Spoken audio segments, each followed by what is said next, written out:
അപ്പോൾ കൊമേഴ്സിനകത്തും civil service ഉണ്ട്.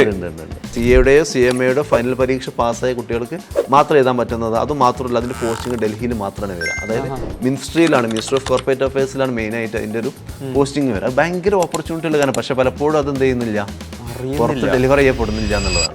Student ആയ സമയത്ത് നമ്മൾ ഫേസ് ചെയ്ത പല കാര്യങ്ങൾക്ക് ഒരു സൊല്യൂഷൻ എന്ന രീതിയിലാണ് ഞാൻ ആ സമയത്ത് ഈ സപ്പോർട്ട് സെൻ്ററിനെ കുറിച്ച് ആലോചിച്ചത്. അങ്ങനെയാണ് ഈ സപ്പോർട്ട് സെൻ്റർ കൊണ്ടുവന്നത്. ഒരുപക്ഷെ 2014 ക്വാളിഫൈ ചെയ്തത് കൊണ്ട് ഈ ഒരു നോർത്ത് കേരളക്കുള്ള സംഭാവനയാണ് ഒരുപക്ഷെ നമ്മുടെ CMA സപ്പോർട്ട് സെൻറ്റർ, അതുപോലെ ചാപ്റ്ററൊക്കെ. മാനേജ്മെൻറ്റ് കൺസൾട്ടൻറ്റ് അല്ലെങ്കിൽ ഒരു കൺസൾട്ടൻസി സർവീസ് എന്ന രീതിയിൽ ഇപ്പോൾ ഒത്തിരി കൂടി കുട്ടികൾക്ക് ഓപ്പർച്യൂണിറ്റീസ് കൂടി വരുന്നൊരു സാഹചര്യമാണ് നമ്മുടെ നാട്ടിൽ ഇപ്പോൾ നിലവിൽ ഉള്ളത്. അപ്പോൾ ക്ഷമയോടുകൂടി നമ്മൾ ലൈഫിൽ എന്ത് കാര്യങ്ങൾ സംഭവിച്ചു കഴിഞ്ഞാലും അത് നല്ലതിനാന്ന് മനസ്സിലാക്കിയിട്ട് ഒന്നും കൂടി എഫേർട്ട് എടുത്തു കഴിഞ്ഞാൽ കിട്ടാവുന്ന സംഗതിയേ ഉള്ളൂ.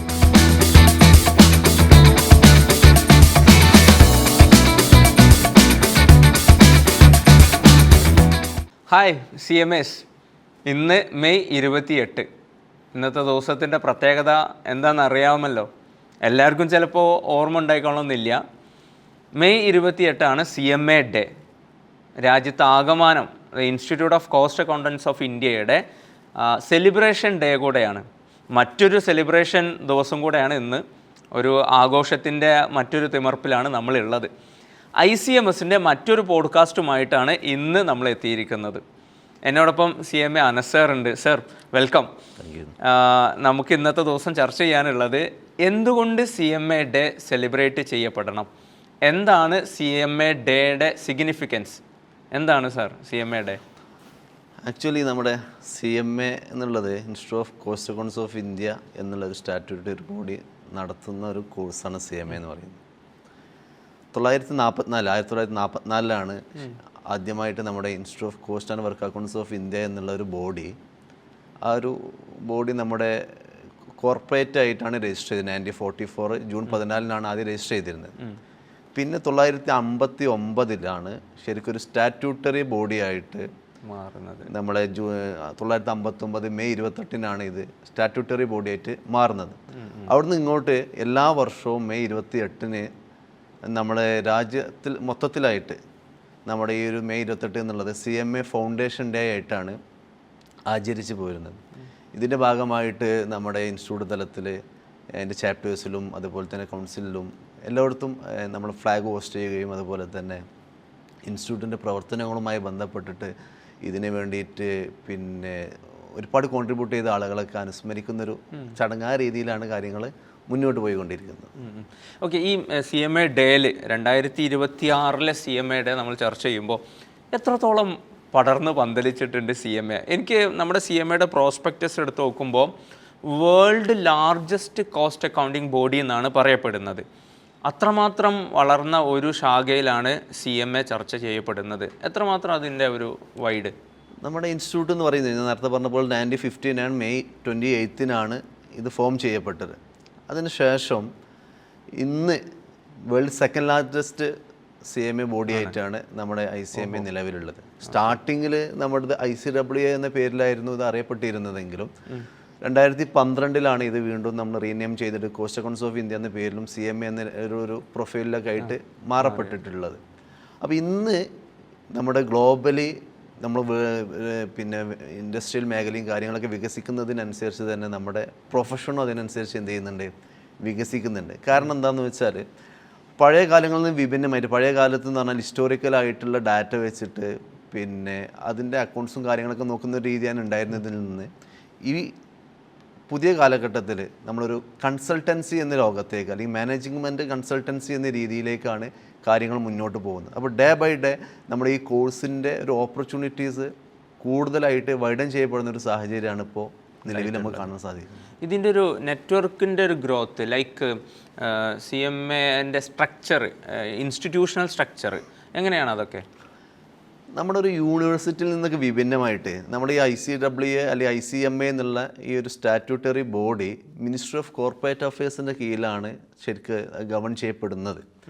ഇതിന് ഓൾ ഇന്ത്യയിൽ ഗവൺ ചെയ്യുന്നത് ഒരു കൗൺസിൽ എന്നൊരു ബോഡിയാണ്. കൗൺസിൽ കൊണ്ട് ഉദ്ദേശിക്കുന്നത് ടോട്ടലി നോർമലി ഇപ്പോൾ CMA കേസാണെങ്കിൽ ഒരു 20 മെമ്പേഴ്സാണുള്ളത്. 20 മെമ്പേഴ്സ് എന്ന് പറയുമ്പോൾ 15 പേര് ഇലക്റ്റഡ് മെമ്പേഴ്സാണ്. നമ്മുടെ ഈ CMA മെമ്പേഴ്സിൽ നിന്ന് വോട്ടിങ്ങിലൂടെ എലക്ട് ചെയ്യപ്പെട്ടിട്ട ആളുകളാണ് ഈ 15 മെമ്പേഴ്സ്. ബാക്കി 5 മെമ്പേഴ്സ് എന്ന് പറയുന്നത് സെൻട്രൽ ഗവൺമെൻറ്റിൻ്റെ നോമിനി ആയിട്ട് വരുന്ന ആളുകളാണ്. ഇവരാണ് ഇതിൻ്റെ മൊത്തത്തിലുള്ള ഓപ്പറേഷൻ എന്ത് ചെയ്യുന്നത്, ഗവേൺ ചെയ്യുന്നത്. അതായത് ഇന്ത്യയെ 4 റീജിയനായി തരംതിരിച്ചിട്ടുണ്ട്. സൗത്ത്, വെസ്റ്റ്, നോർത്ത്, ഈസ്റ്റ് എന്ന് പറയുന്നത്. ഈ ഓരോ റീജിയണിലും ആ റീജിയൻ ബേസ് ചെയ്തിട്ടുള്ള മെമ്പേഴ്സിനെ അടിസ്ഥാനപ്പെടുത്തിയിട്ട് അവിടുന്ന് നമ്മുടെ സെൻട്രൽ കൗൺസിലിലേക്ക് മെമ്പേഴ്സിനെ എലക്ട് ചെയ്യപ്പെടുകയും അവരും ഈ കേന്ദ്ര ഗവൺമെൻറ് നോമിനീസും കൂടി കൂടിയിട്ട് ഒരു ബോഡി ഉണ്ടാക്കുക. അവരെയാണ് നമ്മൾ എന്തെന്ന് വിളിക്കുന്നത്, കൗൺസിൽ എന്ന് വിളിക്കുന്നത്. ഈ കൗൺസിൽ എല്ലാ 4 വർഷം കൂടുമ്പോഴും എന്ത് ചെയ്യുന്നുണ്ട്, അതിലേക്ക് ഇലക്ഷൻ നടക്കുന്നുണ്ട്. ആ ഇലക്ഷനിൽ നിന്ന് തിരഞ്ഞെടുക്കപ്പെടുന്ന ആളുകളാണ് ഇൻസ്റ്റിറ്റ്യൂട്ട് എന്ത് ചെയ്യുന്നത്, ഗവേൺ ചെയ്യുന്നത്. അല്ലാതെ പൊളിറ്റിക്കലായിട്ടുള്ള ഇൻ്റർഫിയറൻസോ കാര്യങ്ങളൊന്നും അതിലില്ല. ഓക്കെ, ഇപ്പോഴത്തെ ഒരു സാഹചര്യത്തിൽ ഇപ്പം നീറ്റിൻ്റെ റിസൾട്ടൊക്കെ വന്നപ്പോൾ നമ്മൾ ശ്രദ്ധിച്ചു, ഇന്ത്യ ആകെ ചർച്ച ചെയ്തതാണ്, 2ാമത് മാറ്റമൊക്കെ ഉണ്ടായി. അതൊക്കെ എന്ന് പറയുമ്പോൾ അത്തരത്തിൽ വളരെ സൂക്ഷ്മമായിട്ട് നടക്കുന്ന ഒരു ബോഡിയാണ് നമ്മൾ വിശ്വസിക്കുമ്പോഴും CMAയെക്കുറിച്ച് അതല്ലെങ്കിൽ CSCSനെ കുറിച്ച് പോലും ഇങ്ങനെ ഒരു ആക്ഷേപം ഉണ്ടായിട്ടില്ല. അപ്പോൾ അത് കംപ്ലീറ്റ്ലി ഗവൺ ചെയ്യുന്ന ആ കൗൺസിലാണ്. അതെ, അത് കംപ്ലീറ്റ്ലി ഗവൺ ചെയ്യുന്ന കൗൺസിലാണെങ്കിൽ പോലും ഇതൊരു സ്റ്റാറ്റ്യൂട്ടറി ബോർഡ് ആയതുകൊണ്ട് തന്നെ ഇവരുടെ ചേഞ്ചസും കാര്യങ്ങളൊക്കെ ഈ പറഞ്ഞിട്ടുള്ള മിനിസ്റ്റർ ഓഫ് കോർപ്പറേറ്റ് അഫയേഴ്സിൻ്റെ ഭാഗത്തു നിന്നുള്ള അപ്രൂവലോട് കൂടിയിട്ട് എന്ത് ചെയ്യാൻ പറ്റുള്ളൂ, മുന്നോട്ട് പോകാൻ പറ്റുള്ളൂ. പിന്നെ ഞാൻ നേരത്തെ പറഞ്ഞു കൗൺസിൽ ഉണ്ടെന്ന് പറഞ്ഞു. ഈ കൗൺസിലിൻ്റെ താഴെയായിട്ട് ഓരോ റീജിയൻ ബേസ് ചെയ്തിട്ടുള്ള റീജിയണൽ കൗൺസിൽ വരുന്നുണ്ട്. ഇപ്പോൾ CMA കേസാണെങ്കിൽ ഇന്ത്യയിൽ 4 റീജിയണൽ കൗൺസിലുണ്ട്. ഞാൻ നേരത്തെ പറഞ്ഞു സൗത്ത്, വെസ്റ്റ്, നോർത്ത്, ഈസ്റ്റ് എന്ന റീജിയണൽ കൗൺസിലുണ്ട്. അതിൻ്റെ താഴെ എന്ത് വരുന്നുണ്ട്, ചാപ്റ്റേഴ്സ് വരുന്നുണ്ട്. പിന്നെ ഈ ചാപ്റ്ററുകൾ ഇല്ലാത്ത ഭാഗങ്ങളിൽ ഇത്തരത്തിലുള്ള കോഴ്സിനെ പ്രൊമോട്ട് ചെയ്യാനും കാര്യങ്ങൾ സ്റ്റുഡൻസിനെ സപ്പോർട്ട് ചെയ്യാനും വേണ്ടിയിട്ടാണ് പിന്നെ സപ്പോർട്ട് സെൻറ്റേഴ്സ് ഉണ്ടായിരുന്നു. അപ്പോൾ പുതിയ അക്രഡിറ്റേഷൻ്റെ ഭാഗമായിട്ട് ന്യൂ അക്രഡിറ്റേഷൻ പോളിസിൻ്റെ ഭാഗമായിട്ട് സപ്പോർട്ട് സെൻറ്ററൊക്കെ വിഡ്രോ ചെയ്തിട്ട് ഒരു അക്രഡിറ്റഡ് സെൻറ്റർ എന്നുള്ളൊരു കൺസെപ്റ്റാണ് ഇൻസ്റ്റിറ്റ്യൂട്ട് കൊണ്ടുവന്നിട്ടുള്ളത്. അപ്പോൾ അത്തരത്തിലുള്ളൊരു നെറ്റ്വർക്കിലൂടെയാണ് ഈ ഒരു ഇൻസ്റ്റിറ്റ്യൂട്ടിൻ്റെ അതിൻ്റെ പ്രവർത്തനം ചെയ്യുന്നത്. ഓൾ ഇന്ത്യ ലെവലിൽ, ഗ്ലോബൽ ലെവലിൽ തന്നെ അതെന്ത് ചെയ്യുന്നത്, ഓപ്പറേറ്റ് ചെയ്യുന്നത്. ഓക്കെ, ഇപ്പോൾ CMA ഡേ സെലിബ്രേറ്റ് ചെയ്യാണ്. എനിക്കൊരു കാര്യം ചോദിക്കാനുണ്ട്, നമ്മുടെ പ്രാദേശികമായിട്ടും കൂടെ ചോദിക്കാനുണ്ട്. ഇപ്പോൾ CMA എന്നുള്ളത് വളരെയധികം പ്രോമിനൻ്റായി മാറിയിട്ടുണ്ട്. ഒരുപാട് പേര്, വിദ്യാർത്ഥികൾ ചോദിച്ചറിയുന്നുണ്ട്, ബിസിനസ്സുകാർ ചോദിച്ചറിയുന്നുണ്ട്, കമ്പനികളൊക്കെ ചോദിച്ചറിയുന്നുണ്ട്. പ്രാദേശികമായിട്ട് കേരളത്തിൽ, സ്പെഷ്യലി നോർത്ത് കേരള, മലബാർ ഏരിയകളിൽ ഇതിൻ്റെ സ്ട്രക്ചർ എന്നു മുതൽ വന്നു തുടങ്ങി. ഇപ്പോൾ CMAയുടെ സപ്പോർട്ട് സെൻറ്റർ അല്ലെങ്കിൽ ചാപ്റ്റർ ഇതെങ്ങനെയാണ് ഡിറൈവ് ചെയ്ത് വന്നത്, എത്ര ഫെമിലിയർ ആയിട്ടുണ്ട് നമ്മുടെ നാട്ടിൽ? ഇപ്പോൾ നമ്മുടെ കേരളത്തിൽ നിലവിൽ പിന്നെ 6 ചാപ്റ്റേഴ്സാണ് ഉള്ളത്. അതിൽ നമ്മുടെ നോർത്ത് കേരളയിൽ നോക്കുകയാണെങ്കിൽ ഒറ്റ ചാപ്റ്റർ ഉള്ളൂ, കോഴിക്കോട് മലപ്പുറം ചാപ്റ്റർ എന്നുള്ള ഒറ്റ ചാപ്റ്റർ ഉള്ളൂ. അപ്പോൾ ഈ ഒരു ചാപ്റ്റർ നോർമലി മെയിനായിട്ട് ഓപ്പറേറ്റ് ചെയ്യുന്നതിൻ്റെ മെമ്പേഴ്സിൻ്റെ പിന്നെ പല കാര്യങ്ങളും ചെയ്ത് കൊടുക്കാൻ വേണ്ടിയിട്ട് എന്ന രീതിയിലാണ് നോർമലി അവർ ഓപ്പറേറ്റ് ചെയ്യുന്നത്. എന്നിരുന്നാലും കുട്ടികൾക്കുള്ള കാര്യങ്ങൾ ചെയ്യുന്നുണ്ടെങ്കിൽ പോലും കൂടുതലായിട്ട് മെമ്പേഴ്സിന് വേണ്ടിയിട്ടാണ്. അപ്പോൾ നമ്മുടെ ഈ നോർത്ത് കേരള ഇപ്പോൾ എടുക്കുകയാണെങ്കിൽ, എസ്പെഷ്യലി നമ്മുടെ ഈ ഒരു മലപ്പുറം മുതൽ കാസർഗോഡ് വരെയുള്ളൊരു ഏരിയ എടുക്കുകയാണെങ്കിൽ, ഇപ്പോൾ നമ്മുടെ ICMSനെ കുറിച്ച് പറയുകയാണെങ്കിൽ, ഇപ്പോൾ നമ്മൾ 2014 നമ്മൾ ICMS തുടങ്ങിയത്. ആ സമയത്ത് എന്ന് പറഞ്ഞാൽ നമ്മൾ ഇപ്പോൾ എന്നെ സംബന്ധിച്ചാണെങ്കിൽ ഞാൻ CMA കംപ്ലീറ്റ് ചെയ്ത് ജസ്റ്റ് ആ ഫീൽഡിലേക്ക് ഇറങ്ങിയ സമയത്ത് ചോദ്യം വരാനുണ്ട്. സ്റ്റുഡൻ്റ് ആയ സമയത്ത് നമ്മൾ ഫേസ് ചെയ്ത പല കാര്യങ്ങൾക്കും ഒരു സൊല്യൂഷൻ എന്ന രീതിയിലാണ് ഞാൻ ആ സമയത്ത് ഈ സപ്പോർട്ട് സെൻ്ററിനെ കുറിച്ച് ആലോചിച്ചത്. അങ്ങനെയാണ് ഈ സപ്പോർട്ട് സെൻ്റർ കൊണ്ടുവന്നത്. അപ്പോൾ ഈ ICMS ആണ് മലബാറിലെ ആദ്യത്തെ സപ്പോർട്ട് സെൻ്റർ കൊണ്ടുവന്നത്. അതെ, മലപ്പുറത്ത് സപ്പോർട്ട് സെൻ്റർ എന്ന രീതി നമുക്ക് ICMSന് പറയാൻ പറ്റും. അങ്ങനെ ഈ സപ്പോർട്ട് സെൻ്റർ വന്നതിന് ശേഷമാണ് നമുക്ക് സത്യം പറഞ്ഞാൽ പിന്നെ കുറച്ചും കൂടി ഇങ്ങനെ ആയി കഴിഞ്ഞപ്പോൾ നമ്മളെ മെമ്പേഴ്സിൻ്റെ പല കാര്യങ്ങളും നമുക്ക് കിട്ടാത്തൊരു സംഗതി വന്നതായിട്ട് നമുക്ക് ഫീൽ ചെയ്തതിൻ്റെ ഫലമായിട്ടാണ് നമ്മൾ പിന്നെ ചാപ്റ്ററിനെ കുറിച്ച് ആലോചിക്കുന്നത്. ഓക്കെ, അപ്പോൾ നോർത്ത് കേരളയിൽ ചാപ്റ്റർ ഉണ്ടാവുന്നതിന് മുമ്പ് സപ്പോർട്ട് സെന്റർ വന്നിട്ടുണ്ട്. ഓക്കെ, അപ്പോൾ അതിന് ശേഷമാണ് നമ്മൾ ഈ ഒരു ചാപ്റ്റർ ഫോം ചെയ്യാനുള്ള റൂൾസും കാര്യങ്ങളൊക്കെ ഒന്ന് അന്വേഷിച്ച് അങ്ങനെ നമ്മൾ സത്യം പറഞ്ഞാൽ എനിക്കിപ്പോൾ ഓർമ്മ, നമ്മൾ ഫേസ്ബുക്കിലൊരു പോസ്റ്റ് ഇട്ടു, നമ്മുടെ ഈ ഒരു മലപ്പുറം മുതൽ കാസർഗോഡ് ഏരിയ വരെയുള്ള ജില്ലകളിലെ ഏതെങ്കിലും ക്വാളിഫൈ ചെയ്ത മെമ്പേഴ്സ് ഉണ്ടെങ്കിൽ ഒന്ന് കോൺടാക്ട് ചെയ്യണമെന്ന് പറഞ്ഞിട്ട് പോസ്റ്റ് കിട്ടിയിരുന്നു. ക്വാളിഫൈഡ് CMAs ഉണ്ടോ എന്ന് ഫേസ്ബുക്കിൽ പോസ്റ്റ് ഇട്ടു. എന്നിട്ട് അവിടുന്ന് കിട്ടിയിട്ടുള്ള നമ്പേഴ്സൊക്കെ ഇങ്ങനെ ഒന്ന് കോർഡിനേറ്റ് ചെയ്തിട്ടാണ് ഇൻസ്റ്റിറ്റ്യൂട്ടിലേക്ക് ഒരു ആപ്ലിക്കേഷൻ കൊടുത്തു. അതിൻ്റെ ബേസ് ചെയ്തിട്ടാണ് എന്ത് കിട്ടിയത്, നമുക്ക് ഇവിടെ നോർത്ത് കേരളയിലെ ഒരു ചാപ്റ്റർ കിട്ടിയത്. അപ്പോൾ അതിൻ്റെ പേര് കോഴിക്കോട് മലപ്പുറം ചാപ്റ്റർ എന്നാണ്. കോഴിക്കോട് മലപ്പുറം ചാപ്റ്റർ 2 ജില്ലയിലും കൂടി പിന്നെ അതിൻ്റെ ബൗണ്ടറി ഫിക്സ് ചെയ്തിട്ടാണ്. ഇപ്പോഴും അങ്ങനെ തന്നെയാണ് കാര്യങ്ങൾ മുന്നോട്ട് പോകുന്നത്. ഓക്കെ, അപ്പം പ്രാദേശികമായിട്ട് വരുമ്പോൾ ചാപ്റ്റർ വന്നു, സപ്പോർട്ട് സെൻ്ററുകൾ വന്നു. എന്താണ് ഇപ്പോഴത്തെ അവസ്ഥ? കുട്ടികൾ അതിനകത്ത് എൻറോൾ ചെയ്യപ്പെടുന്ന കുട്ടികൾ, അതിൻ്റെ ഒരു സ്കോപ്പ് കറൻറ്റ് സിനാരിയോയിൽ എന്താണ് അതിൻ്റെ ഒരു സാധ്യതകൾ? അതായത് ഞാൻ സ്റ്റാർട്ടിങ്ങിൽ പറഞ്ഞു, നമ്മൾ പിന്നെ ഈ CMA അല്ലെങ്കിൽ ICAA കോഴ്സായ സമയത്ത് പലപ്പോഴും നമ്മൾ കുട്ടികൾ മെയിനായിട്ട് ജോലിക്ക് പോയിരുന്നത് ഫിനാൻസ് മേഖലയിൽ തന്നെ ആയിരുന്നു. ഫിനാൻസ് മേഖല എന്ന് പറയുമ്പോൾ അറിയാമല്ലോ, നമ്മുടെ ഒരു വർഷത്തെ പിന്നെ അക്കൗണ്ട്സൊക്കെ ക്ലോസ് ചെയ്തതിന് ശേഷം അതുമായി ബന്ധപ്പെട്ടിട്ടുള്ള കാര്യങ്ങളാണ് ചെയ്തിരുന്നത്. പക്ഷെ ഇപ്പോൾ സിനാരിയോ മാറിക്കൊണ്ടിരിക്കുകയാണ്. ഇപ്പോൾ നമ്മൾ പിന്നെ ഏതൊരു സ്റ്റാർട്ടപ്പ് സ്റ്റാർട്ട് ചെയ്യുകയാണെങ്കിലും ആ വ്യക്തി സ്റ്റാർട്ടിങ് മുതൽ അതിൻ്റെ ലീഗൽ കംപ്ലയിൻസ് ഫോളോ ചെയ്തിട്ട് പോകുന്ന രീതിയാണുള്ളത്. കാരണം ഈ പഴയ കാലം നിന്ന് വിഭിന്നമായിട്ട് ഒരു ബിസിനസ്സിൻ്റെ സൈക്കിൾ എന്ന് പറയുന്നത് കുറഞ്ഞു വരികയാണ്. പണ്ട് 10-30 വർഷം പിന്നെ ഡ്യൂറേഷൻ കിട്ടിയിരുന്നൊരു ബിസിനസ് ഇപ്പോൾ ഒരു 10 വർഷം കൊണ്ട്, ആ 30 വർഷം കൊണ്ട് ചെയ്യുന്ന ബിസിനസ് ചെയ്തിട്ട് പോകുന്നൊരു രീതിയാണുള്ളത്. അപ്പോൾ അവിടെ നമ്മൾ സ്റ്റാർട്ടിങ് മുതൽ പിന്നെ എൻഡ് വരെ എന്ത് ചെയ്യണം എന്നുള്ളത് കറക്റ്റായിട്ടൊരു പ്രൊഫഷണൽസിൻ്റെ ഒരു ഗൈഡൻസ് എടുക്കുന്ന രീതിയിലേക്ക് പോയിട്ടുണ്ട്. അതുകൊണ്ട് തന്നെ മാനേജ്മെൻറ്റ് കൺസൾട്ടൻറ്റ് അല്ലെങ്കിൽ ഒരു കൺസൾട്ടൻസി സർവീസ് എന്ന രീതിയിൽ ഇപ്പോൾ ഒത്തിരി കൂടി കുട്ടികൾക്ക് ഓപ്പർച്യൂണിറ്റീസ് കൂടി വരുന്നൊരു സാഹചര്യമാണ് നമ്മുടെ നാട്ടിൽ ഇപ്പോൾ നിലവിൽ ഉള്ളത്. ഓക്കെ. അതോടൊപ്പം തന്നെ ഇപ്പോൾ CMA സമാനമായിട്ടുള്ളതാണ് CA, മറ്റൊന്ന് CS. ഓക്കെ. ഇതുപോലെ ഈ കോഴ്സിലേക്ക് പോകുമ്പോൾ പലർക്കും ഉണ്ടായിരുന്ന ധാരണകളുണ്ടായിരുന്നു. ഇതിൽ ടീച്ചിങ്ങിലേക്ക് പോകാൻ പറ്റില്ല, അതല്ലെങ്കിൽ ഇത് വെറും ഒരു സർട്ടിഫിക്കറ്റ് കോഴ്സ് മാത്രമാണ്. എന്താണ് ആ ഒരു സൈഡ്? ഇപ്പോൾ സ്പെസിഫിക്കായി ചോദിക്കുകയാണെങ്കിൽ PG ഈക്വലൻ്റ് ആണെന്ന് ഞാൻ കേട്ടിട്ടുണ്ട്. CMA ഒരു കുട്ടിക്ക് എടുത്തു കഴിഞ്ഞാൽ PGക്ക് ഈക്വലൻ്റ് ആണെന്ന് കേട്ടിട്ടുണ്ട്. അതോടൊപ്പം തന്നെ IAS പോലത്തെ സിവിൽ സർവീസിന് ഈക്വലൻ്റ് ആയിട്ട് കോസ്റ്റ് അക്കൗണ്ടൻറ്റ് സർവീസുകളുണ്ട്. ഈ ഒരു സെക്ടറിനെ കുറിച്ച് ഒന്ന് പറയാൻ പറ്റും ഈ ഒരു സമയത്ത്? അതായത് നമ്മൾ പിന്നെ CA, CMA, CS ഈ 3 കോഴ്സ് കംപ്ലീറ്റ് ചെയ്ത് കഴിഞ്ഞാൽ നമുക്ക് എംപ്ലോയ്മെൻറ്റിന് പോവുക, പ്രാക്ടീസിന് പോവുക, ഈവൻ ടീച്ചിങ്ങിനും പോവുക. ഇപ്പോൾ എത്രയോ പേര് ക്വാളിഫൈ ചെയ്തിട്ട് ടീച്ചിങ് മേഖലയിൽ നല്ല രീതിയിൽ പെർഫോം ചെയ്ത് നിൽക്കുന്ന ആളുകളുണ്ട്. അതിനൊക്കെ അപ്പുറമായിട്ട് നമുക്ക് വേണമെങ്കിൽ PhDക്ക് പോവാം. അപ്പോൾ ഇൻസ്റ്റിറ്റ്യൂട്ട് തന്നെ പല യൂണിവേഴ്സിറ്റികളായിട്ട് MOU സൈൻ ചെയ്തിട്ടുണ്ട് ഡയറക്റ്റ് ആയിട്ട്. അത് ഞാൻ വായിച്ചു. IIM-ഉമായിട്ട് പോലും MOU ഉണ്ട്. ഫാക്കൽറ്റി ആവാം. നമ്മൾ കേരളത്തിലെ കേരള യൂണിവേഴ്സിറ്റിയുമായി ബന്ധപ്പെട്ട് കേരള യൂണിവേഴ്സിറ്റിയായിട്ട് ഇൻസ്റ്റിറ്റ്യൂട്ട് MOU ഉണ്ട്. കാരണം ഇതിൻ്റെ ഫൈനൽ കഴിഞ്ഞാൽ നമുക്ക് ഡയറക്റ്റ് ആയിട്ട് PhD ഓൾ ഓപ്ഷൻസ് ഉണ്ട്. അങ്ങനെ ഒത്തിരി അക്കാദമിക് രംഗത്തും ഒരുപാട് എന്തുണ്ട് ഓപ്പർച്യൂണിറ്റീസ് ഉണ്ട്. പിന്നെ സാറ് സൂചിപ്പിച്ചു നമ്മുടെ സിവിൽ സർവീസ് മേഖല. അപ്പോൾ അതായത് നമ്മുടെ ഈ CA, CMA ഫൈനൽ പാസ്സായ കുട്ടികൾക്ക് മാത്രം എഴുതാൻ പറ്റുന്ന ഒരു സർവീസാണ് കോസ്റ്റ് അക്കൗണ്ടിങ് സർവീസ് എന്ന് പറയുന്നത്. ആ സർവീസ് പിന്നെ ഇന്ത്യയിലെ സിവിൽ സർവീസിൽ പെട്ടൊരു സർവീസാണ്.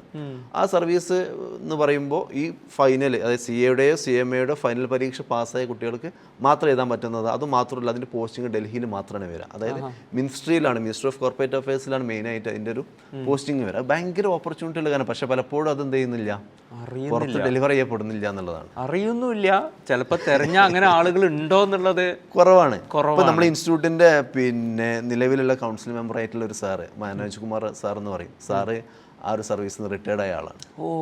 അപ്പോൾ ആളുകളുണ്ട്, പക്ഷെ പലപ്പോഴും നമ്മൾ അറിയാതെ പോകണത്. അപ്പോൾ കൊമേഴ്സിനകത്തും സിവിൽ സർവീസ് ഉണ്ട്.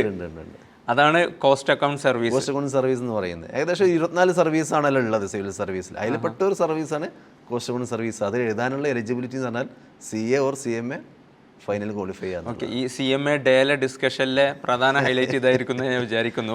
ഒരു പേഴ്സണൽ ചോദ്യം ചോദിച്ചോട്ടെ. ഒരു പ്രൊഫഷൻ ഈ CMA ആയി വന്നു. ഇപ്പോൾ എനിക്ക് തോന്നുന്നു സാർ 2014-ലാണ് ക്വാളിഫൈ ചെയ്തത്. ഇപ്പോൾ സംസാരിക്കുന്ന 10 വർഷത്തിന് ശേഷമാണ്. ആ സമയത്ത് എങ്ങനെ CMA കണ്ടെത്തി, അല്ലെങ്കിൽ എങ്ങനെ അതിൽ വന്നു? എന്തായിരുന്നു അതിൻ്റെ ജേണി എന്ന് പറയുമ്പോൾ ഞാൻ +2 കോമേഴ്സ് നല്ല മാർക്കോട് കൂടി ക്വാളിഫൈ ചെയ്തു. ഏകദേശം 95% മാർക്കോട് കൂടിയാണ് അന്ന് ക്വാളിഫൈ ചെയ്തത്. അപ്പോൾ അന്ന് ഏത് ഹയർ സെക്കൻഡറിയിലാണ് പഠിച്ചതെന്ന് പറയാൻ? തിരങ്ങാടി ഗവൺമെൻറ് സ്കൂളാണ് പഠിച്ചത്. അന്ന് എനിക്ക് തോന്നുന്നു മലപ്പുറം ജില്ലയിൽ 2 കുട്ടികൾക്കായിട്ടാണ് ഫുൾ A+ ഉണ്ടായിരുന്നത് കോമേഴ്സിൽ. ഇന്നിപ്പോൾ 60,000-30,000 ഒക്കെ വന്നിരിക്കുന്ന സാഹചര്യം. പക്ഷെ അന്ന് ആ സമയത്ത് പിന്നെ ഞാൻ ഇതുപോലെ CA എന്ന കോഴ്സിനെ കുറിച്ച് ഒന്ന് കേട്ടിരുന്നു. ഞാൻ കോഴിക്കോട് CA ചാപ്റ്ററിൽ പോയിട്ട് എൻ്റെ ഒരു പ്രോസ്പെക്ടസ് ഒക്കെ വാങ്ങിക്കൊണ്ടുവന്ന് അതിങ്ങനെ ഫില്ല് ചെയ്ത് നിൽക്കുന്ന സമയത്താണ് എൻ്റെ നാട്ടിലെ ഒരു സാർ എന്നോട് ചോദിച്ചു, ഇനി എന്താണ് പ്ലാൻ എന്ന് ചോദിച്ചു. ഞാൻ പറഞ്ഞു ഇങ്ങനെ CAക്ക് പോകണം. അപ്പോൾ സാർ എന്നോട് പറഞ്ഞത് ഭയങ്കര ടഫാണ്, കിട്ടാൻ പാടാണ് പറഞ്ഞു. അപ്പോൾ അത് കേട്ടപ്പോൾ എനിക്കൊരു പേടി. ഞാൻ നേരെ PSM കോളേജിൽ എന്തിനു ചേർന്നു, ഡിഗ്രിക്ക് ചേർന്നു. പിന്നെ ഈ ഡിഗ്രി അവസാനമാകുമ്പോഴാണ് നമുക്ക് കുറച്ചൊരു എന്താ പറയുക, ചെറിയൊരു ബോധം വരാമെന്ന് കേട്ടു. ആ സമയത്ത് പെട്ടെന്നൊരു ജോലി കിട്ടുക എന്നുള്ള ലക്ഷ്യത്തോടു കൂടി അന്വേഷിച്ചപ്പോഴാണ് ICW എന്നൊരു കോഴ്സ് ഉണ്ട്, 2 വർഷം കൊണ്ട് കംപ്ലീറ്റ് ചെയ്യാൻ പറ്റും എന്ന രീതിയിൽ കേട്ടപ്പോഴാണ് ഈ കോഴ്സിൽ പോയിട്ട് എന്ത് ചെയ്തത്, ചേർന്നത്. ഡിഗ്രി കഴിഞ്ഞിട്ടാണ് ചേർന്നത്. ഡിഗ്രി കഴിഞ്ഞിട്ട് ആ സമയത്ത് ഇതുപോലെ ഫൗണ്ടേഷൻ എക്സാം ഇല്ലല്ല, ഫൗണ്ടേഷൻ വേണ്ട, നേരെ ഇന്ററിന് ജോയിൻ ചെയ്തു. ഇന്റർ ഇതുപോലെ 1 വർഷം കൊണ്ട് കംപ്ലീറ്റ് ചെയ്തു. പിന്നെ ഫൈനൽ എഴുതി. അങ്ങനെ ഒരുപക്ഷെ 2014 ക്വാളിഫൈ ചെയ്തത് കൊണ്ട് ഈ ഒരു എന്താ പറയുക, നോർത്ത് കേരളക്കുള്ള സംഭാവനയാണ് ഒരുപക്ഷെ നമ്മുടെ CMA സപ്പോർട്ട് സെൻറ്റർ അതുപോലെ ചാപ്റ്ററൊക്കെ. ഏതായിരുന്നാലും ഈ CMA എന്നുള്ള ഒരു പ്രൊഫഷനിൽ സമൂഹത്തിന് കുറേയും കൂടെ ഗുണം ചെയ്ത ഒരു വ്യക്തി എന്നുള്ള നിലയ്ക്ക് എല്ലാവിധ ഭാവുകങ്ങളും അതിൽ നേരെയാണ്. ലാസ്റ്റായിട്ട് എനിക്ക് പറയാനുള്ളത്, നമ്മൾ CMA എടുക്കുന്ന ഒരു പുതിയ കുട്ടിയോട് എന്തെങ്കിലും ഒരു അഡ്വൈസ് നിങ്ങൾക്ക് എങ്ങനെ ആയിരിക്കണം അവരെ പഠനം, എന്ത് കാണണം, ഇതുകൂടെ പറഞ്ഞാൽ നമുക്ക് അവസാനിപ്പിക്കാം. നമ്മുടെ CA ആയിക്കോട്ടെ, CMA ആയിക്കോട്ടെ, CS ആയിക്കോട്ടെ, ഞാൻ എൻ്റെ ഒരു ഇതിൽ നിന്ന് പഠിച്ചൊരു കാര്യം എന്താണെന്ന് വെച്ചാൽ, കൺസിസ്റ്റൻ്റ് ആയിട്ട് ക്ഷമയോടുകൂടി അപ്രോച്ച് ചെയ്ത് കഴിഞ്ഞാൽ കിട്ടാത്തൊരു സംഗതിയും നമ്മുടെ ലൈഫിൽ ഇല്ല എന്ന് തന്നെ പറയും. കാരണം ഞാനും ഈ ഒരു CMA ജേണിയിൽ പല കാര്യങ്ങളും സ്ട്രഗിൾ ചെയ്തിട്ടുണ്ട്, പല സംഗതികൾ വന്നിട്ടുണ്ട്. അപ്പോൾ ക്ഷമയോടുകൂടി നമ്മുടെ ലൈഫിൽ എന്ത് കാര്യങ്ങൾ സംഭവിച്ചു കഴിഞ്ഞാലും അത് നല്ലതിനാന്ന് മനസ്സിലാക്കിയിട്ട് ഒന്നും കൂടി എഫേർട്ട് എടുത്തു കഴിഞ്ഞാൽ കിട്ടാവുന്ന സംഗതിയേ ഉള്ളൂ. ക്ഷമയോടുകൂടി നമ്മളെ സമയത്തിന് വേണ്ടി വെയിറ്റ് ചെയ്യാമെന്ന് മാത്രമാണ് ആ കാര്യത്തിൽ പറയാനുള്ളൂ. ഓക്കെ, അപ്പോൾ ഒരു CMA ഡേയുടെ ഒരു വിഷും കൂടെ കൊടുക്കാം. അപ്പോൾ ഏതായാലും പിന്നെ CMAയിലേക്ക് ഓൾറെഡി ജോയിൻ ചെയ്ത ആളുകളുണ്ടാവും, പിന്നെ CMA കംപ്ലീറ്റ് ചെയ്ത ആളുകളുണ്ടാവും, ഇനി CMAക്ക് ജോയിൻ ചെയ്യാൻ താല്പര്യമുള്ള ആളുകളുണ്ടാവും. എല്ലാവരോടും പറയാനുള്ളത് എന്താണെന്ന് വെച്ചാൽ, നമ്മളുടെ ഈ കോഴ്സ് ജോയിൻ ചെയ്ത് കോഴ്സ് കംപ്ലീറ്റ് ചെയ്തതിന് ശേഷം നമ്മൾ നാഷൻ ബിൽഡിംഗ് പ്രോസസ്സിലാണ് നമ്മൾ എന്താ ചെയ്യുന്നത്, പാർട്ടാകുന്നത്. അപ്പോൾ ആ ഒരു മൈൻഡോട് കൂടിയിട്ടായിരിക്കണം നമ്മൾ ഇത്തരം കാര്യങ്ങളോട് എന്ത് ചെയ്യേണ്ടത്, അപ്രോച്ച് ചെയ്യേണ്ടത്. ഓക്കെ, സോ നാഷൻ ബിൽഡിങ്ങിൽ എല്ലാവരും പങ്കാളിയാവുക. Wishing all the best. Have a nice CMA day. Thank U.